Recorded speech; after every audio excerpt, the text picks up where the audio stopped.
పహల్గాం ప్రాంతంలో అక్కడికి విహారయాత్రకు వెళ్ళినటువంటి 26 మంది భారత పౌరులను వాళ్ళ కుటుంబ సభ్యుల మధ్యనే అతి కిరాతకంగా కాల్చి చంపినటువంటి ఘటన పట్ల భారత ప్రధాని నరేంద్ర మోడీ గారు, హోంశాఖ మంత్రి అమిత్ షా గారు ఏదైనా సరే తీవ్రవాదులకు గట్టి బుద్ధి చెప్పాలని చెప్పేసి మరొకసారి విదేశీ పర్యటనలో ఉన్నటువంటి నరేంద్ర మోడీ గారు ముగించుకొని హుటాహుటిన భారతదేశానికి తిరిగి వచ్చి త్రివిధ దళాధిపతులతోని మాట్లాడి 15 రోజులలోనే వాళ్ళ యొక్క పీచను మంచడం జరిగింది.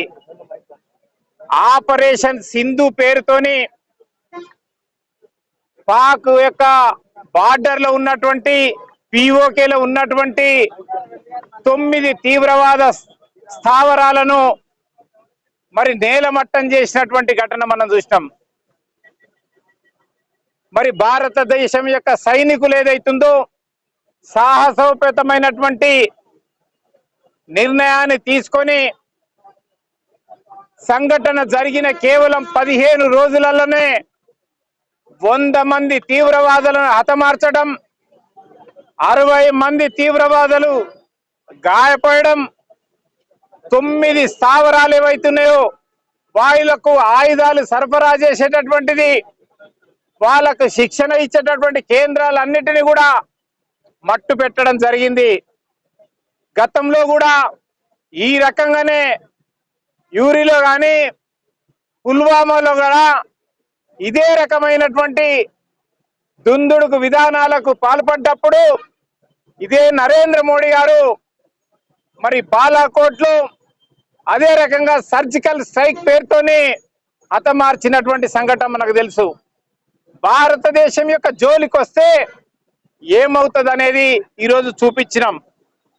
ఈ దేశం యొక్క సైన్యం మనల్ని కాపాడడం కోసం అనునిత్యం అహర్నిశలు శ్రమిస్తున్నటువంటి వారికి ఆత్మస్థైర్యం కల్పించడానికి వాళ్ళందరికీ మనం అందరం కూడా భారతదేశంలో ఉన్నటువంటి 140 కోట్ల ప్రజలు కుల మతాలకు అతీతంగా, ప్రాంతాలకు అతీతంగా మేమందరము మీ వెంట ఉన్నాము, మీరు పోరాడండి అని చెప్పి తెలియజేయడం కోసమే దేశవ్యాప్తంగా తిరంగా యాత్రలు నిర్వహిస్తా ఉన్నది.